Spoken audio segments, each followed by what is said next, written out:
nos llama la atención por 1000 razones, puesto que nosotros tenemos que mirarnos en el espejo de los demás. Hay que mirarse en el espejo de los demás, verse en el espejo de los Estados Unidos, verse en el espejo de Brasil, los gobiernos de ambos países que estuvieron negando y negados a reconocer la magnitud de este fenómeno que se venía sobre la ciudad, se cernía sobre la ciudad, ¿no? Sobre la humanidad, esta epidemia, esta pandemia que muy pronto de epidemia se convirtió en pandemia, es decir, en epidemia para la humanidad. En Estados Unidos, su gobierno estuvo negándose a tomar las medidas que recomendaba la Organización Mundial de la Salud, negándose a reconocer que estábamos frente a algo inédito en los últimos 100 años, porque la última pandemia de la que teníamos noticia es la que ocurrió en 1918, con lo que se llamó la gripe española, que no era española nada. Fue una gripe, fue una epidemia que pronto fue pandemia. Se tomó 2 años para convertirse en pandemia, claro. Tenía que tomarse, porque entonces las comunicaciones no eran lo que eran hoy, lo que son hoy. Entonces el turismo no era lo que es hoy, una actividad de masa multitudinaria, de millones de gente que camina todos los días por el mundo, disfrutando el mundo, viviendo el mundo, conociendo el mundo, millones de seres humanos. Claro que tienen hoy acceso, que tienen capacidad de compra, capacidad de adquirir bienes y servicios. Pues las epidemias viajan más rápido hoy. Esta se convirtió en pandemia. En cuestión de 1 mes, 2 meses, ya era una pandemia en 2 meses. Sí, señor, lo que antes tomó 1 año, 2 años tomó la epidemia de 1918, que comenzó con la Segunda Guerra Mundial, con la Primera Guerra Mundial, y al regresar todos los soldados a los diferentes países, fueron llevándola la epidemia.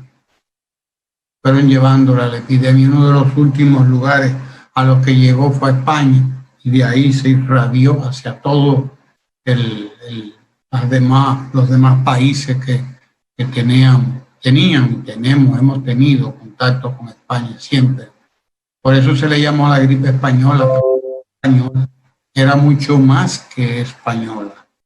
¿Entendido? Comenzó en las barracas de la Primera Guerra Mundial. Esa es la realidad. Hoy estamos mirando lo que pasa en los Estados Unidos. Complicado todo por una situación tan lamentable como la que estamos mirando contra los derechos humanos en los Estados Unidos, el asesinato de negros, hombres de la etnia, como dicen los sociólogos, negra, sobre todo, que es una discriminación no contra los negros, contra los pobres realmente, porque comenzó con los inmigrantes, comenzó con los latinos precisamente, con los inmigrantes latinos. Recordémonos la propuesta del presidente Trump de construir un muro más grande todavía frente a México para impedir la emigración centroamericana hacia los Estados Unidos. Ese sentimiento ese sentimiento de rechazo al otro, ese sentimiento de culpar al otro. Sí, ya tenemos ahí al doctor Modesto Cruz, así que entraremos ahorita con él y con el doctor Chispincha. Ese sentimiento de echar la culpa al otro de los problemas nuestros, muy común en los seres humanos. El presidente de los Estados Unidos estuvo culpando a los latinos, primero a los latinos, de la crisis económica en los Estados Unidos, del desempleo en los Estados Unidos, porque él decía que los latinos, emigrantes, inmigrantes, eran los culpables de que los americanos estuviesen perdiendo los empleos. No la crisis económica, no el manejo económico que ellos mismos instalaron en su país desde los años 70, con las teorías económicas de Milton Friedman, que comenzaron a recortar el Estado, a reducir el Estado, porque decían ellos que esa era una de las funciones de las necesidades que había en la sociedad, recortar el Estado, hacerlo más chiquito y desde luego para recortar el Estado, también recortar las inversiones en educación, como lo proponía esa Escuela Económica de Chicago, recortar la inversión en educación, privatizar la educación. Lo proponía esa Escuela Económica de Chicago, claro que sí, de Milton Friedman y sus acólitos, y empezaron a hacer lo mismo en América Latina, y dieron golpes de Estado en toda América del Sur para imponer esas ideas económicas. En Chile, en Argentina, en Uruguay, donde quiera que pudieron dar un golpe de Estado, lo dieron para imponer esas ideas económicas. La crisis en los Estados Unidos, como la crisis en Europa, la crisis del empleo, la crisis económica, era un resultado de esas políticas. Pero cuando Trump llega al gobierno en 2016, empieza a decir que no, que ese era un resultado de la llegada de esa inmigración de latinoamericanos y la llegada de inmigrantes de todas partes. Echar la culpa al otro siempre es más fácil, claro, alterizar, lanzarle al otro los problemas, no ver la viga en el ojo propio, sino siempre en el ajeno, como dice la Biblia. Es más fácil ver la viga en el ojo ajeno. El resultado de eso es que si usted discrimina contra las minorías latinas, inmigrantes y de árabes y de otros países, si usted discrimina a uno, discrimina a los otros, porque a la larga la discriminación es la misma, terminaría sembrando el odio y sembrando la discriminación también contra las minorías norteamericanas. Y eso fue lo que hizo el gobierno norteamericano. Sembrar, atizar el odio contra las minorías, el odio racial. Y eso es lo que estamos viendo hoy. En medio de la pandemia lo que vino fue a sacar a flote, a poner en relieve todo ese daño creado a esa economía en 50 años de neoliberalismo y en 4 años de ignorancia de Donald Trump, en 4 años de ineptitud de ese gobierno, que fue incapaz de darle paso a los científicos, como lo haremos nosotros ahorita en este programa. Vamos a hablar con 2 científicos. Fue incapaz de reconocer lo que le estaban diciendo los científicos de la OMS, de la Organización Mundial de la Salud, del Centro para el Control de Enfermedades, el CDC de los Estados Unidos, que le decía, mire, estamos frente a un virus nuevo, esto no se conocía, esto no es así, hay que cerrar, hay que confinar, hay que limitar el movimiento de la gente. No, señor, no hay que hacer nada de eso, decía el presidente Trump, como decía el propio presidente Jair Bolsonaro. No hay que hacer nada, eso es mentira de los científicos. Nosotros vamos a resolver esto con hidroxicloroquina. Eso mismo decía el presidente Trump, y él mismo estuvo admitiendo que tomó hidroxicloroquina de manera preventiva. De manera preventiva estaba tomando hidroxicloroquina, ¿Sabe Dios recomendado por quién? Como aquí muchos estaban tomando clerén y estaban tomando cualquier cosa. Oiga usted, pero eso que usted que uno lo vea en personas ignorantes no debe extrañarnos. Pero verlo en jefes de Estado, en jefes de gobierno, como en Estados Unidos, como ocurrió en Brasil y como ha ocurrido en otros lugares, verlo ahí entonces ya no es un acto de ignorancia, sino de temeridad. Ya un acto de temeridad y de irresponsabilidad de no saber cuáles son las funciones del gobierno, cuáles son las funciones del Estado. Las funciones de un gobernante es ir adelante de su pueblo, es ir dirigiendo a su pueblo hacia donde más le conviene a ese pueblo, hacia donde dicta la ciencia, hacia donde la ciencia dice, porque es la ciencia la que tiene que dirigir por fin al mundo. No somos los políticos, no somos los periodistas, no somos los comentaristas o los analistas de nada. Es la ciencia la que tiene que dirigir el mundo, y donde la ciencia no esté dirigiendo el mundo, ahí hay problemas.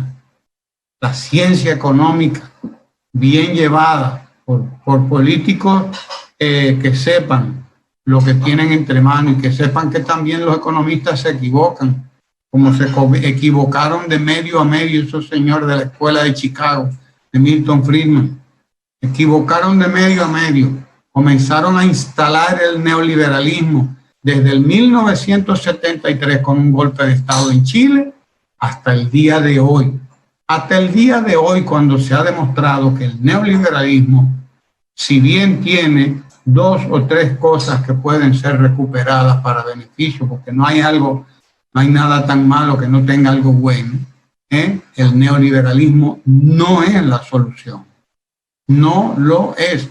El neoliberalismo que sustituyó al keynesianismo, a las políticas de John Maynard Keynes, que había dado tantos resultados positivos en los gobiernos de Roosevelt en los Estados Unidos. Fueron las políticas de Keynes, no fueron las políticas del neoliberalismo las que sacaron a Estados Unidos de la crisis, de la Gran Depresión de 1929-1930.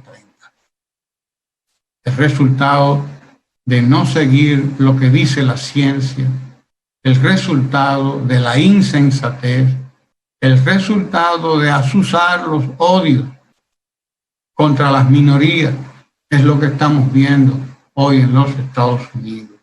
Azuzar los odios, tratando de buscar que la gente no mire hacia donde está ocurriendo la tragedia más grande que ha ocurrido en la humanidad con el COVID-19. Ayer mismo, el Centro de Control de Enfermedades de los Estados Unidos, Center for Disease Control, CDC, decía que para julio ellos estiman que en los Estados Unidos habrán muerto más de 135,000 personas, más de 135,000 personas, mal contadas porque siempre hay un subregistro, siempre habrá un subregistro, porque hay muertes, muertes que no se cuentan porque, bueno, ya se murió, entiérrenlo. No llegó siquiera a patología forense. ¿Por qué? Porque están repletos los lugares de atención, de servicio a la gente. Entonces, imagínense, ¿quién se va a detener en un muerto más? ¿Quién se va a detener a invertir recursos? Todo eso va dando un subregistro. Pero ayer decía el Centro de Control de Enfermedades de los Estados Unidos que para julio ellos están esperando que todavía esto siga empeorando.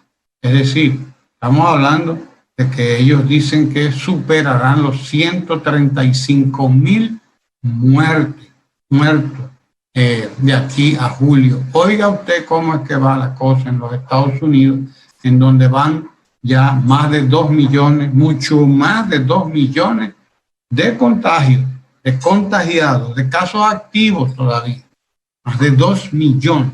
Eso ocurre, eso es lo que ocurre cuando tenemos gobiernos ineptos, cuando tenemos gobernantes que desprecian a la ciencia, gobernantes que prefieren la propaganda y prefieren los tweets para gobernar desde los tweets, no desde la realidad, no desde la realidad. Eso es lo que estamos viendo allí, un recrudecimiento de la pandemia en Estados Unidos, que ojalá no llegue a más, porque tampoco le conviene a nadie que un país tan poderoso esté en una situación semejante, puesto que se afecta a la economía. Se afecta a la economía, y afectar la economía de un país tan gigante, de una economía tan grande, afecta a la economía del mundo. Afecta a la economía del mundo, no solamente la nuestra en América Latina, que es tan dependiente de esa economía, lamentablemente. Y sí, esa es la realidad. No solamente aquí, también en Europa, y todo el mundo se resiente a la corta, a mediano plazo o a largo plazo. Todo el mundo se resiente. Ya vimos la crisis de 2007 y 2008, de la quiebra de Lehman Brothers y todas esas compañías. Se recuerda de la quiebra de Lehman Brothers. Pues eso afectó al mundo, eso afectó a economías de casi todo el mundo. Para que sepamos. Es decir, es una lástima que podamos llegar a una situación tan lamentable en un país donde todo el mundo, del cual todo el mundo espera lo mejor, porque todo el mundo tiene contactos con ese mercado, todo el mundo tiene contactos con esa economía, tiene capitales invertidos en su territorio o allá mismo. De ahí salen millones de turistas que no pueden ahora turistear, como decimos nosotros los dominicanos. No pueden turistear, no pueden ir de paseo a ningún sitio. ¿Por qué? Porque hemos tenido que cerrar los países también, previendo precisamente lo peor. En el día de ayer, precisamente, el Ministerio de Salud Pública de la República Dominicana informó que declarará el estado de epidemia nacional por COVID-19. Declarará el estado de epidemia nacional. Oiga bien, porque estábamos hablando de brotes epidémicos en un sitio, en otro, 10 aquí, 100 allí, 20 aquí, y de operativos en cada sitio donde se presenta una crisis, pero lo que anuncia la salud pública es que declarará el estado de epidemia nacional ante la situación que enfrenta el país por la pandemia del coronavirus COVID-19. Se trata de una medida para arreciar, dice el ministerio, las iniciativas tendentes a contener el crecimiento del número de casos nuevos de contagiados. Ya ayer el reporte que correspondía al miércoles habla de alrededor de 500 contagiados más, pero el correspondiente al martes también andaba cerca de los 500 contagiados, y el miércoles y hemos estado siempre por encima de los 400 contagios desde que entramos en la fase 2. Desde que entramos en la fase 2, algo que había que preverlo, pero no que nos íbamos a estar manejando con la irresponsabilidad con que lo estamos haciendo. Nadie preveía que nos íbamos a manejar con tanta irresponsabilidad. En algunos casos nadie preveía tampoco o nadie esperaba que la oposición iba a hacer una oposición precisamente porque ese es su oficio. Vaya usted qué oficio, el oficio de oposición. Nadie pensaba que iba a haber un rechazo, una oposición tan férrea contra el estado de emergencia. Y han estado boicoteando el estado de emergencia precisamente y llamando a la gente a que desoiga, llamando a la gente a que no haga caso a lo que dice la Organización Mundial de la Salud, a lo que dice el Ministerio de Salud, a lo que dicen las autoridades que son científicos los que están ahí en ese comité, en esa Comisión Nacional de Emergencia. Son infectólogos, son epidemiólogos, no son gente improvisada los que están dando seguimiento a esas a las indicaciones, de las autoridades de salud, que no están inventando, están aquí asesoradas, acompañadas por la Organización Mundial de la Salud. La oposición política dominicana ha estado actuando como Donald Trump, ha estado actuando como Jair Bolsonaro. Por eso los muertos en Brasil los están enterrando con un tractor, con un greda que abre la tumba y es de asientos, centenares. Y en Estados Unidos tenemos contagios de a miles todos los días. Y los muertos, ya usted sabe, que está pronosticando el Centro de Control de Enfermedades de más de 135,000 muertos para julio. Para usted saber el tamaño de esa tragedia, recuérdese, y es bueno recordarlo, que en los 11 años de guerra con Vietnam, los Estados Unidos tuvieron 50,000 bajas, en números redondos. Alguien las calcula en más o menos 52,000 bajas en la guerra de Vietnam. En 11 años, 52,000. En apenas unos meses, en apenas 2 o 3 meses, Estados Unidos va a tener casi 3 veces la cantidad de bajas que tuvo en Vietnam. Casi 3 veces. Está diciendo el Center for Disease Control, Centro para el Control de las Enfermedades, que en julio podrían estar llegando a más de 135,000 muertos. Y eso no es cualquier cosa.